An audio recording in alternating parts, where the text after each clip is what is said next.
So it is an operation. Don't go out the front doors. They're lifting steel beams. It is not safe. And how many of you are feeling nice and cozy in here right now? It's been extra cold because they have the HVAC system on full blast, not for our enjoyment, right? Not because it's summer and they want to cool us down. But I think there's been some leaks over the weekend and they're trying to dry a whole bunch of stuff up, which also impacted our children's ministry too. So again, Hope City, thank you so much for bearing with not only the construction, but with the HVAC system being on and it being extra cold. I do have a jacket over there that I will not be using while I'm up here. I will get incredibly hot if I wear it. That is open to anyone, okay? Next week, we're taking a short break from the book of Exodus. We are doing a church values exercise together, all as a whole. The elders and I really want to take this moment to really hear from all of you about what matters most to you when it comes to being a church, especially as we engage in this process of revising our mission, our vision, and our values 10 years into our journey. This is some time for course correction for us. And so please, please, please, we need to hear from you. Please feed into that process. Just to give you a small taste of what that's going to look like, we will still be doing praise and worship and song. That's going to happen. But instead of me doing the sermon that morning, we're going to do a collective exercise together.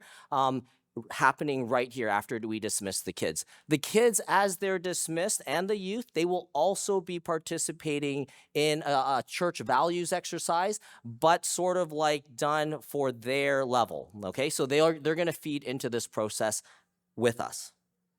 All right, and then the week after, we jump back into Exodus again for our 29th anniversary. On the, yeah, right. We barely made it to 10. I'm hoping we get to 29. But on the 29th, as we get to our 10th anniversary, we're going to jump back into the book of Exodus. Would you please stand with me for the reading of God's word? This is Exodus verses 31, verses 1 to 16. Chapter 13, verses 1 to 16. The Lord said to Moses, "Consecrate to me every firstborn male. The first offspring of every womb among the Israelites belongs to me, whether human or animal." Then Moses said to the people, "Commemorate this day, the day you came out of Egypt, out of the land of slavery, because the Lord brought you out of it with a mighty hand. Eat nothing containing yeast. Today, in the month of Aviv, you are leaving.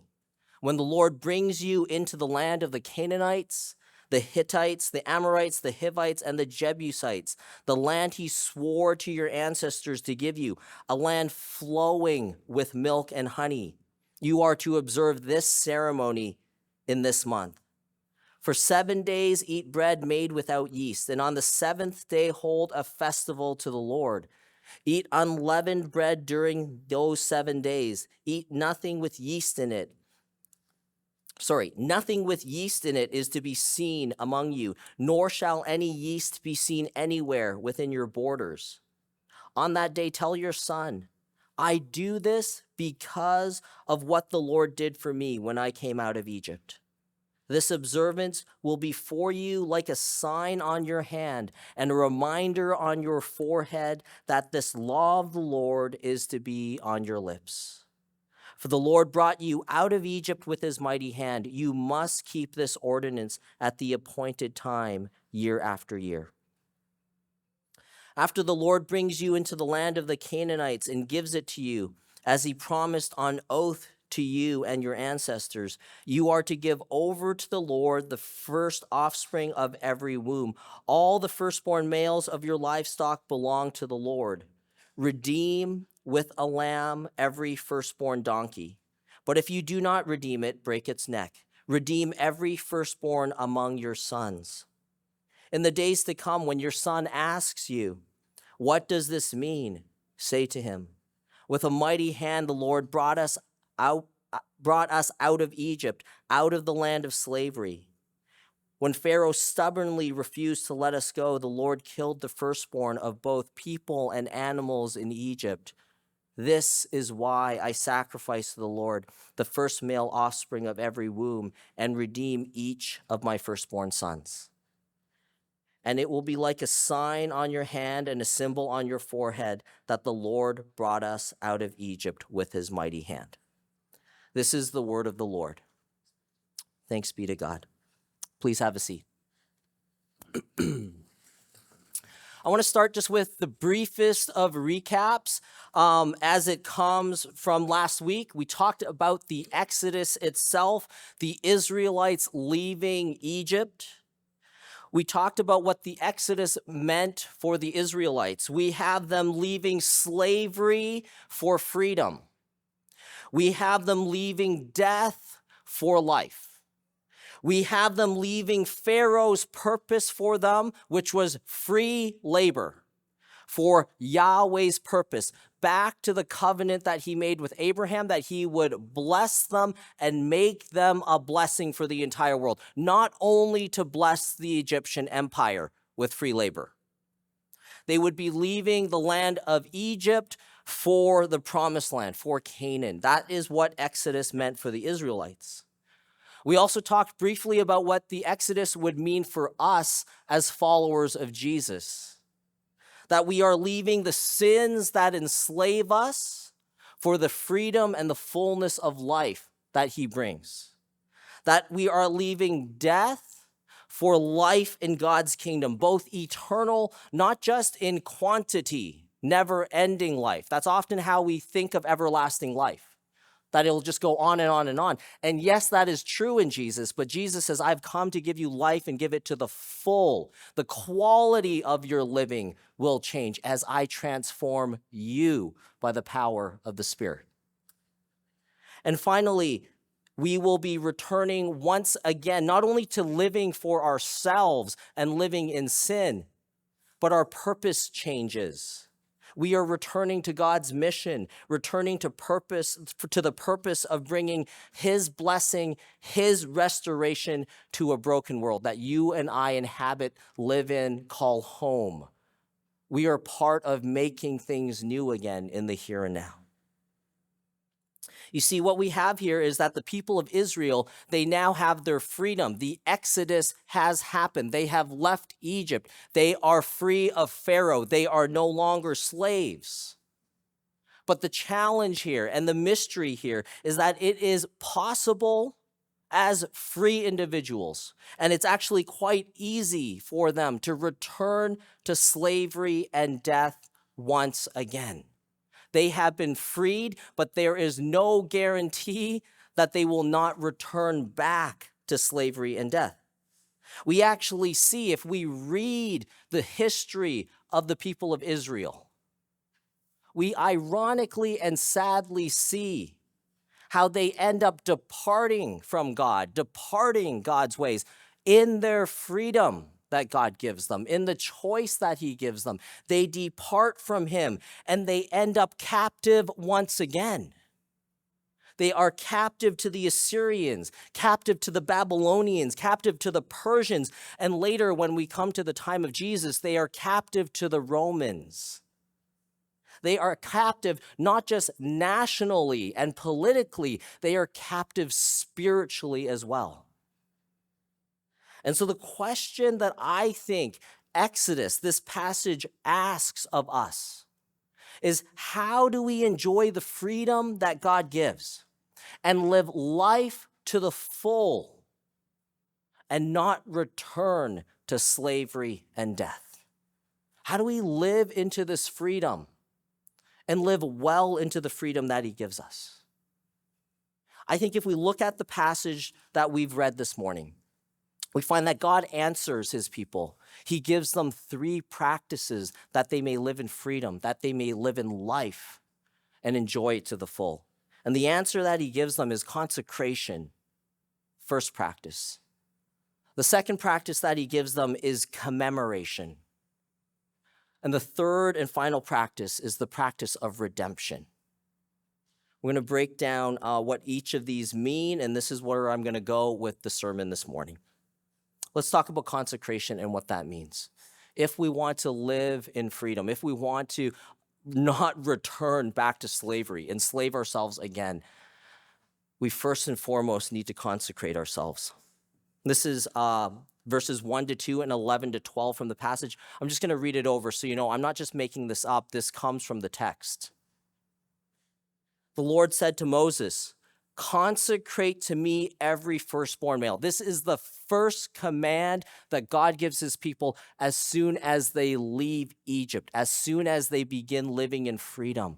Consecrate to me every firstborn male. The first offspring of every womb among the Israelites belongs to me, whether human or animal.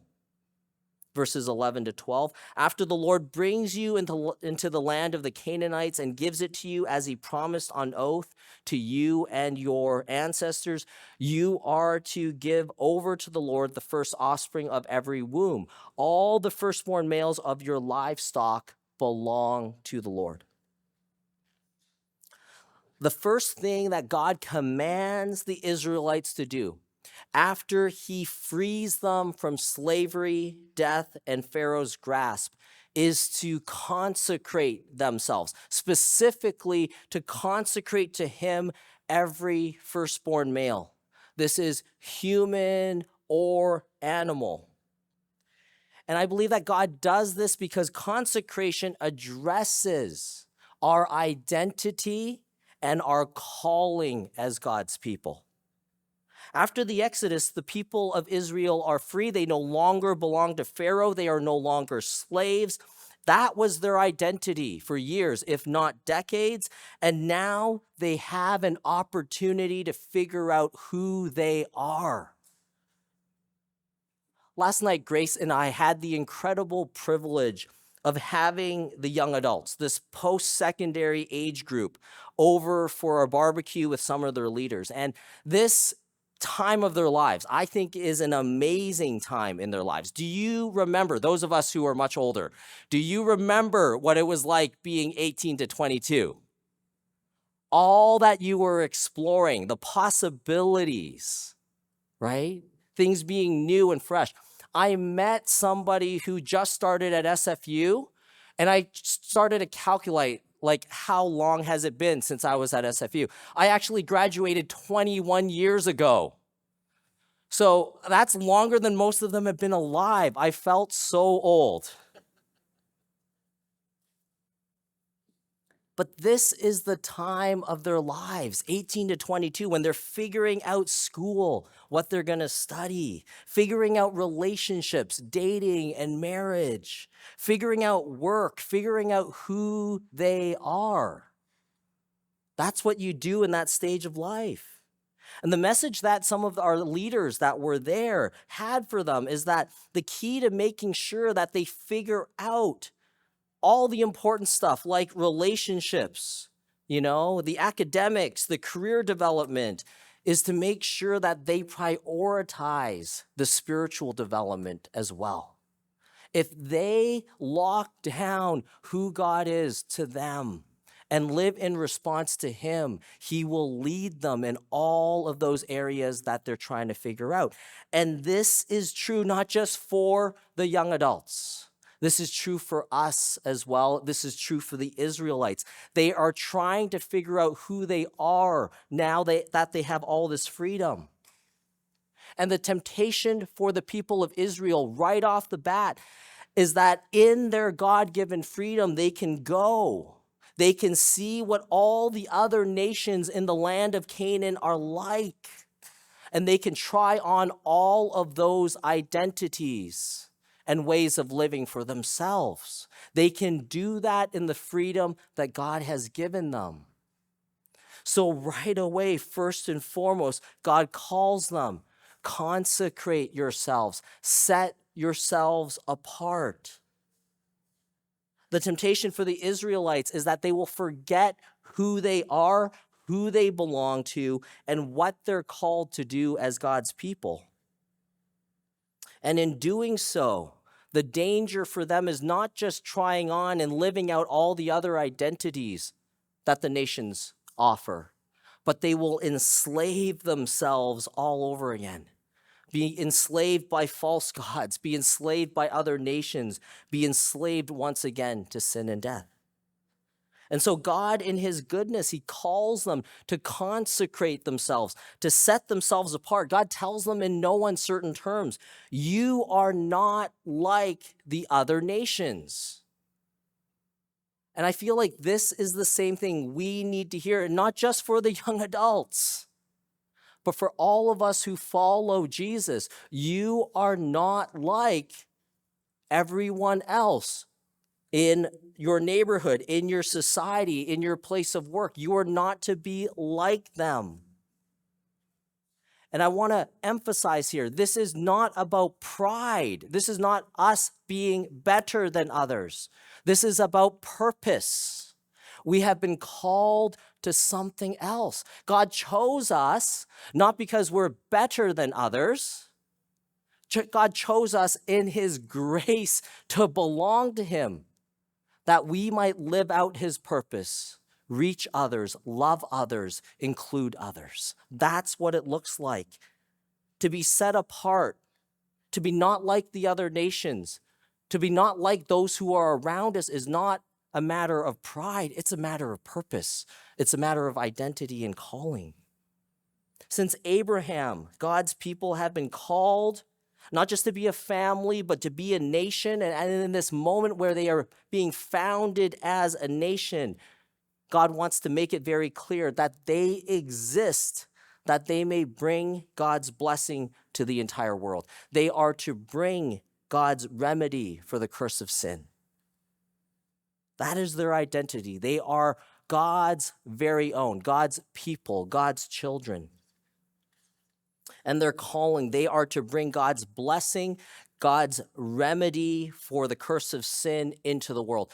If you think about it, up until this point in the Bible, from Genesis to Exodus, there is no greater mission. And I argue that even now, there is no greater mission for us to be a part of as human beings, to be part of God bringing the remedy for sin into our world. There are some bigger missions. I don't know if some of you have been watching the SpaceX flights. We're trying to put human beings on Mars. And that fascinates me. I love watching the launches. It's been so long since we've even sent someone to the moon. But this is even greater. Same mission that the people of Israel are given is the same mission that we are called to. We are to bring God's remedy for the curse of sin into the world wherever we are, in big ways, in small ways, through our family, through our neighborhood, in our school, in our places of work. That is a high calling. God calls them to acknowledge this, not just mentally, but God calls them to take on this costly practice that reminds them of who they are, who they belong to, and what they're called to do. And this is a practice that applies not only to the farm, but also to the family. And so we learn right off the bat here that consecration is costly, because consecration here involves sacrifice. And I understand you and I do not come from agricultural backgrounds. Actually, some of you, and I know some of you are amazing gardeners and stuff like that, maybe that applies more to you than to me. I'm a terrible gardener. But most of us aren't farming things. We don't have livestock. I have a pet, right? Like, she's 3.5 pounds. And I think she's a dog, but when I walk her, everyone thinks I'm walking around a rat, all right? But she's a 3.5 pound dog. You and I don't come from agricultural backgrounds, but I want you to imagine the cost of sacrificing the firstborn of every single womb in your herd. Imagine the risk, because after that one is born, there is no guarantee that there will be more to come. Something could happen to that sheep between now and the time next year when they can give birth again. But God still says, offer to me the firstborn from every womb. You are sacrificing right at the beginning when you are building a herd, not when you're sitting pretty at the end, when you can count everything and you can give out of all of your abundance. Consecration is costly. Sacrifice costs us something. To consecrate something or someone means that we recognize right off the bat that God has a right to the very best that we have. And therefore, because consecration is so costly, to consecrate someone or something to God always involves faith and trust. It involves us trusting God in his goodness to not only provide for us as we give our very best to him, but that his goodness, in his goodness, he will do something amazing with that which we offer him. This can be the firstborn males of our flocks. We're talking about lambs, sheep, goats, cattle. But I think this gets harder when we bring it to a more personal level, when we move off the farm and we get to family.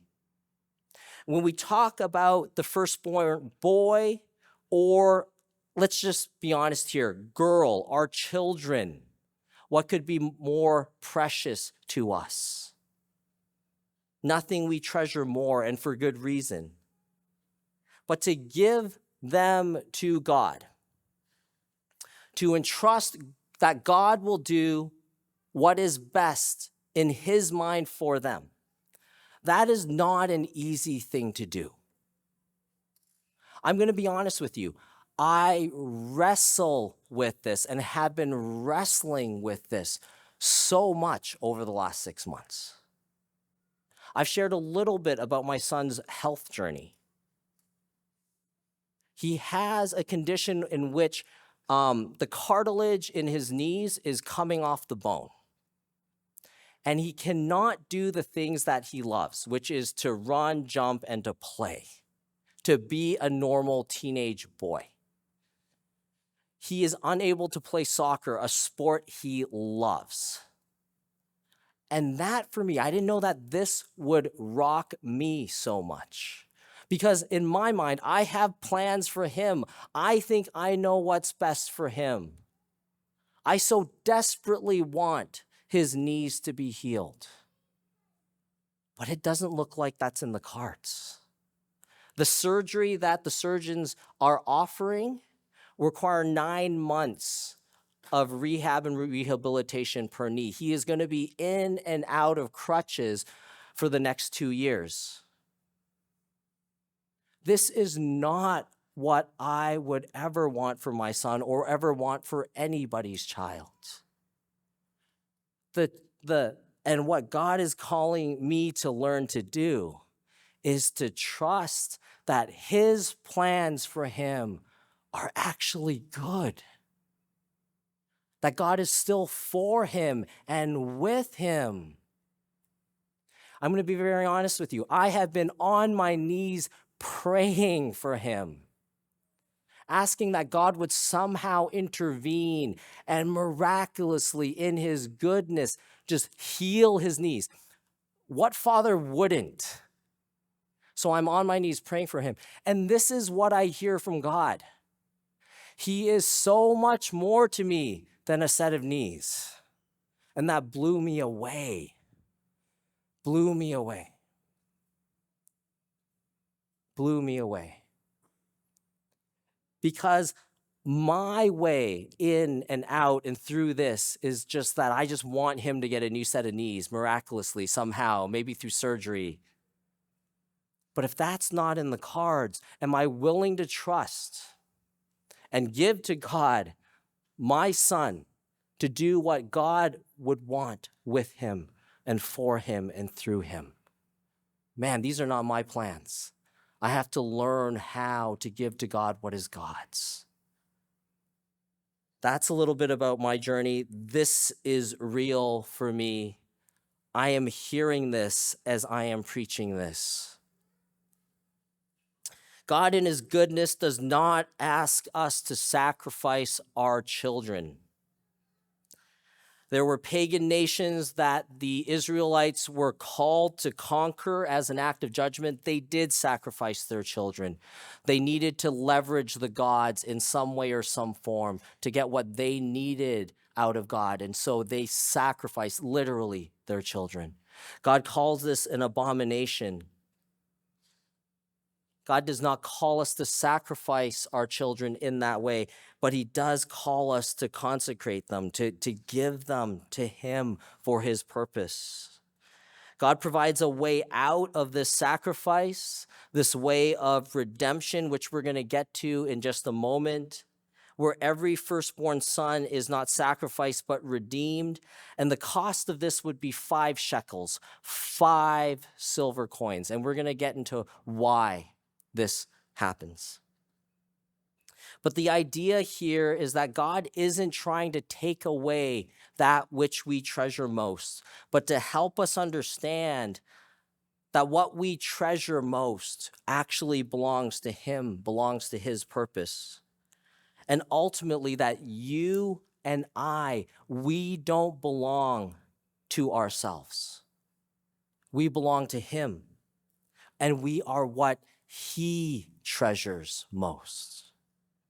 God is using this practice of consecration to tell the people of Israel, remember, in your freedom, as you encounter all the other nations, as you see how they live and what they chase and who they worship, remember that you are mine, you belong to me. This is not possessiveness. This is family. This is a good father wanting his children to know that they always have home with him. God tells Moses to tell Pharaoh this in Exodus 4:22, before any of the plagues even hit. He says this, Israel is my firstborn son. Let my son go so that he may worship me. This is about a God who is for you and with you. And so the question I have for all of us to wrestle with when it comes to consecration, who do you belong to ultimately? What forms your identity? What forms your purpose in life? The next thing that God calls his people to is commemoration. This is Exodus 13, verses 3-10, and it reads like this. Then Moses said to the people, commemorate this day, the day you came out of Egypt, out of the land of slavery, because the Lord brought you out of it with a mighty hand. Eat nothing containing yeast. Today in the month of Aviv, you are leaving. When the Lord brings you into the land of the Canaanites, the Hittites, the Amorites, the Hivites, and the Jebusites, the land he swore to your ancestors to give you, a land flowing with milk and honey. You are to observe this ceremony in this month. For 7 days, eat bread made without yeast, and on the 7th day, hold a festival to the Lord. Eat unleavened bread during those 7 days. Nothing with yeast in it is to be seen among you, nor shall any yeast be seen anywhere within your borders. On that day, tell your son, I do this because of what the Lord did for me when I came out of Egypt. This observance will be for you like a sign on your hand and a reminder on your forehead that this law of the Lord is to be on your lips. For the Lord brought you out of Egypt with his mighty hand. You must keep this ordinance at the appointed time, year after year. The second thing that God commands the Israelites to do with their God-given freedom is to commemorate. Specifically, they are to commemorate the day that they came out of Egypt. And to commemorate, if we were to define this, I think this is defined as celebration, but celebration with reverence. That's what it means to commemorate something. To celebrate something with reverence. This is not a mindless celebration where we party and we try to escape the past or we try to forget our present. This is something that is done intentionally, something done with reverence. Consecration, we talked about being about identity and about calling. who we are, who we belong to, and our purpose. Commemoration is different in the sense that commemoration is about our history and it's about our salvation. It is about remembering where you came from, what God brought you through, what God and his goodness and his mercy and his power did specifically for you. God in his goodness calls us to commemorate, to celebrate in order that we might remember what he's done for us, because as human beings, we are so prone to forget, especially when things are going well. Note that Moses says that we need to commemorate, or the Israelites need to commemorate, especially as they enter into the promised land, the land that is flowing with milk and honey. When things are good, especially when things are going well. Do you ever notice this? When things are going smoothly, when we're experiencing so many of God's blessings in our lives, that you and I, in those moments, are most prone to forgetting what he's done for us, what he's brought us through. So it's no coincidence that God calls the people of Israel to commemorate, to remember over and over, year after year, what he's done for them. That as they enter the land that's flowing with milk and honey, when things are good, good, and very good, when they are tempted to believe that they can exist and thrive without him, he calls them to commemorate. When we're tempted to believe that we are self-sufficient, that we need no one, he calls us to remember. Remember when you were utterly powerless and I saved you. There's a story I tell my kids. I don't know if I'll ever let them go whitewater rafting because I almost died whitewater rafting. I signed the waiver as a 25, 26-year-old. And as I sign all waivers, who reads the entire waiver, right? I just wanted to get on the boat, go with my cousins and Grace, and we were going to go down a river somewhere in Chilliwack and have an amazing time, right? The whole family had gathered for my sister's wedding. We had all, celebrated, and we just wanted to do something fun. So let's go whitewater rafting. I went whitewater rafting.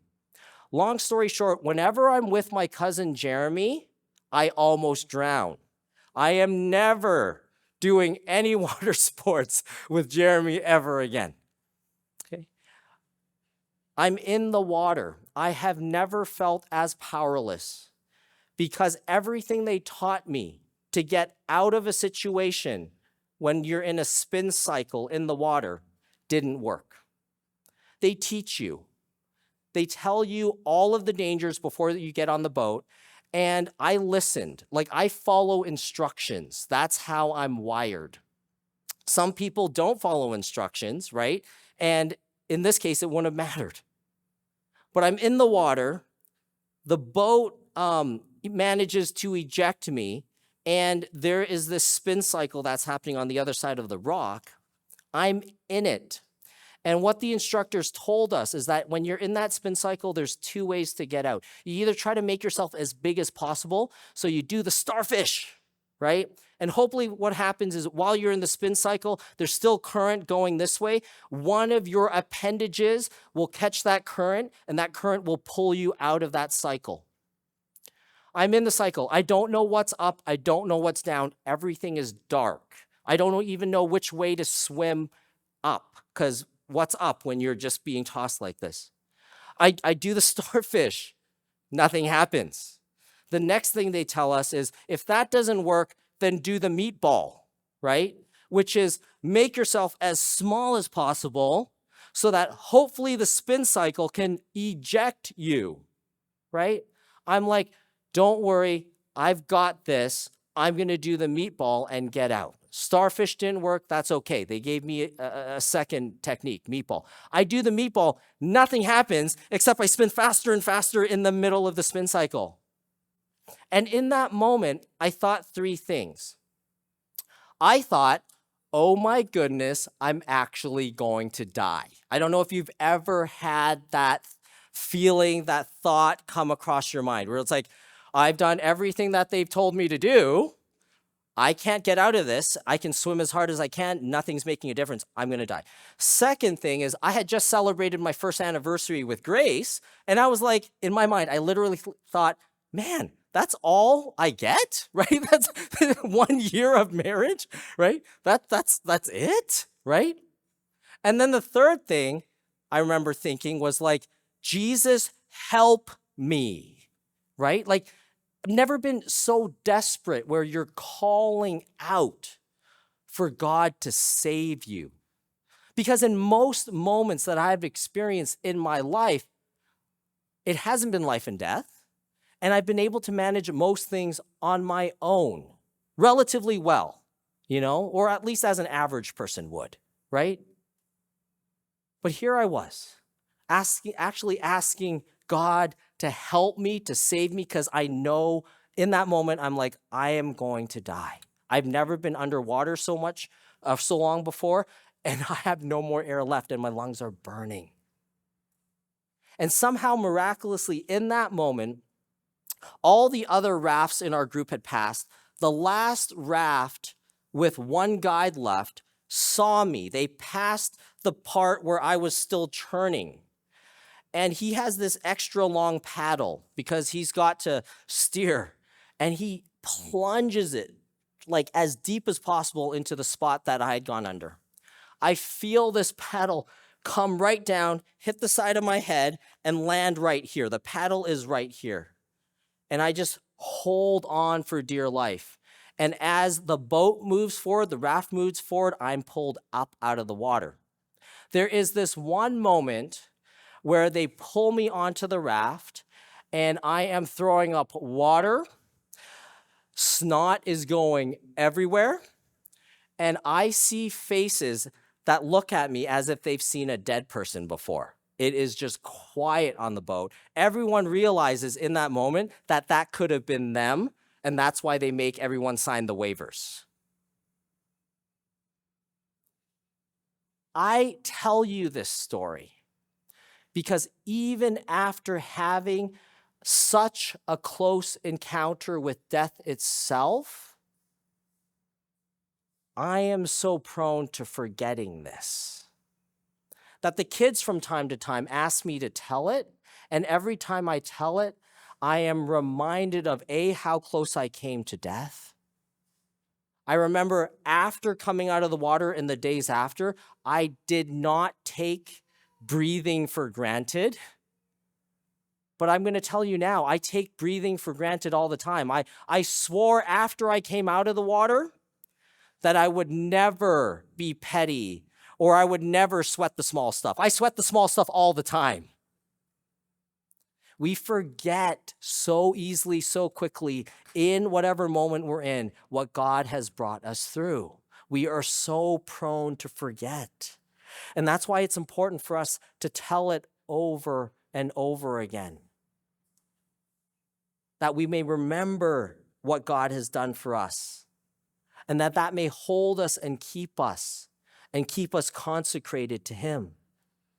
This command to commemorate is actually a command to celebrate God's salvation in such a way that it educates the next generation. We are to do things in our families, in our homes. We are to do things as a church in such a way that our sons and our daughters will ask, why do you do this? Why is this important to you? And in those moments, we will be able to tell them, I do this because of what the Lord did for me, for the Israelites, when He brought me out of Egypt. For you and I don't know what God has brought you through. But we cannot forget that. We need to retell that, live into that our lives may be formed by where we came from, what God has brought us through, that we may stay consecrated to Him. This is the effect that remembering our salvation has for us. It affects every aspect of how we live. Exodus 13:9 reads like this: this observance, this celebration, this form or practice of remembrance, this observance will be for you like a sign on your hand and a reminder on your forehead that this law of the Lord is to be on your lips. They talk about hands, they talk about the forehead, they talk about the lips. Later on, for the people of Israel, there was this practice of writing out the entire passage that we read out this morning. They would write these on very small scrolls of paper.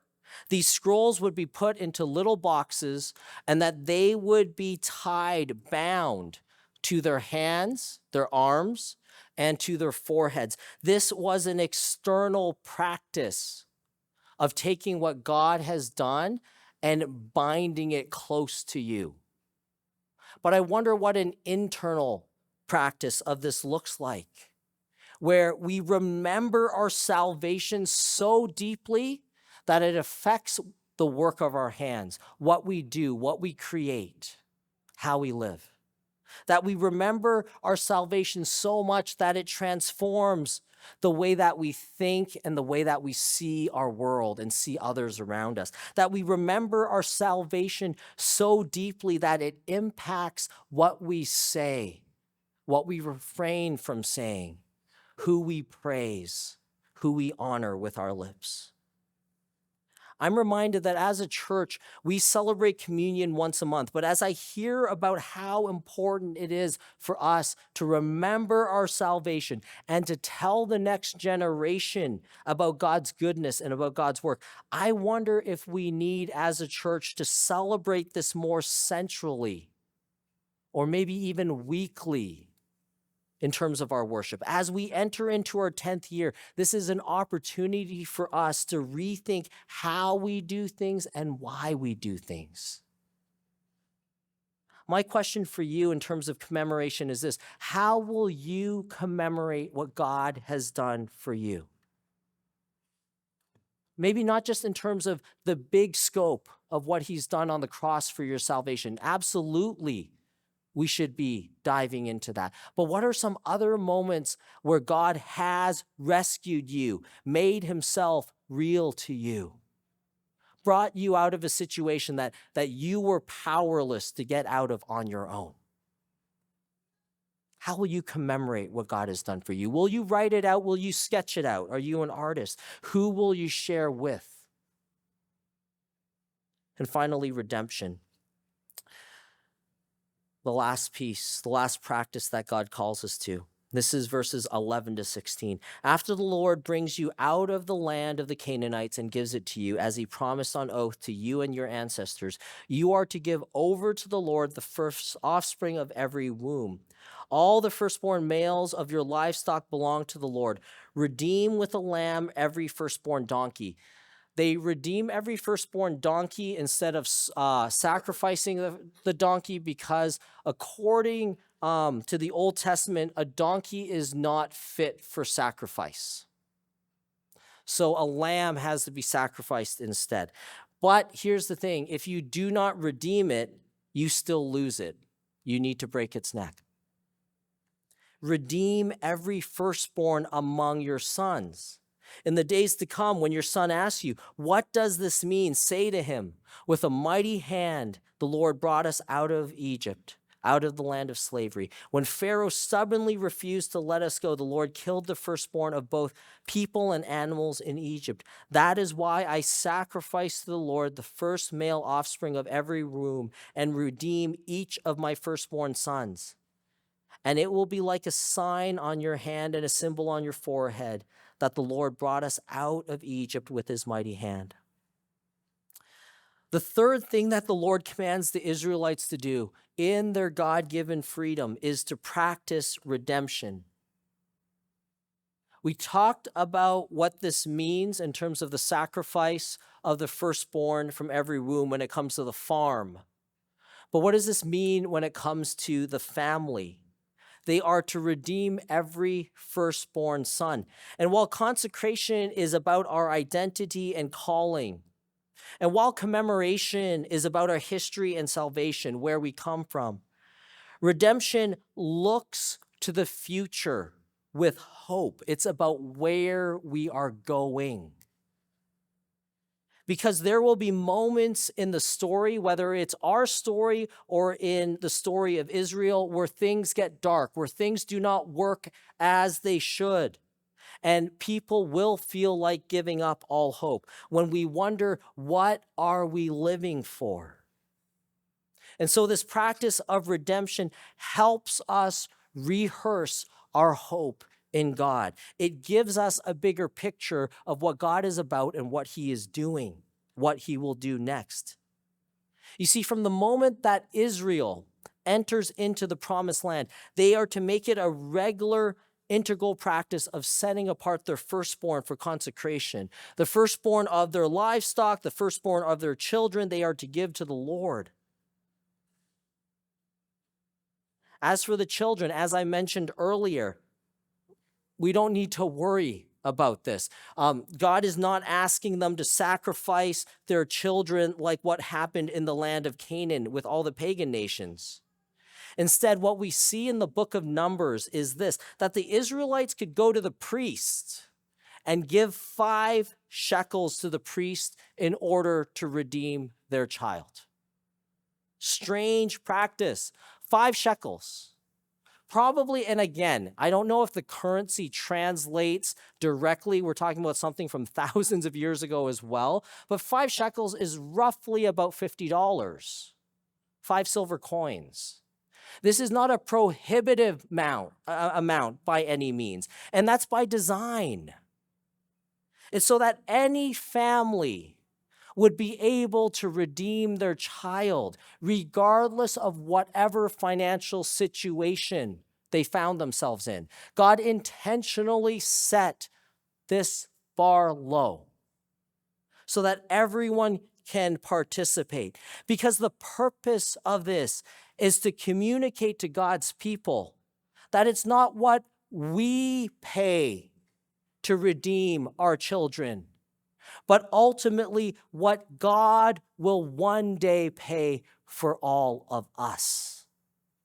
That is what this practice is looking forward to. God is preparing his people right after they are rescued out of Egypt for an even bigger exodus, an even bigger sacrifice that he will lay down when it comes to Jesus and the cross. If you and I were God the Father and Israel were our firstborn son, how would we prepare our child so that they would recognize what I would do and so that they would respond accordingly when the big plan to rescue them, to bring the remedy for the curse of sin begins to enter into the world? How would you and I, as a parent, prepare our kids for this plan so that when it's carried out, they would recognize it, that they would see it, that they would acknowledge it? They would say, I understand. I see what God is doing. I'm with that and for that. You would maybe do something and rehearse it over and over again in small ways so that they could understand. And you would rehearse it over thousands of years, which is what happened. All until the day where God would send his son, his only son, to redeem us all. This is our ultimate hope, not just for the people of Israel, but now our ultimate hope is that Christ will come again. The brokenness that we see in our world will one day be fully restored. That is our ultimate hope. And so my question for you is simple. What are you looking forward to most? When you look into the future, what are you looking forward to most? And how are you aligning your life towards that hope? Is it the same hope that God gives us when it comes to redemption, the restoration of all things? Let me pray. Lord Jesus, we come before you. We thank you that ultimately you are our hope. Thank you that you were consecrated, you were set apart by God the Father. wholly for his purpose of saving us. Would you help us to remember, to commemorate what you've done for us? And would you be our hope? Would we look forward to the redemption, not just of ourselves in terms of our standing before the Father, but the redemption of all things? Let us live for something beyond ourselves.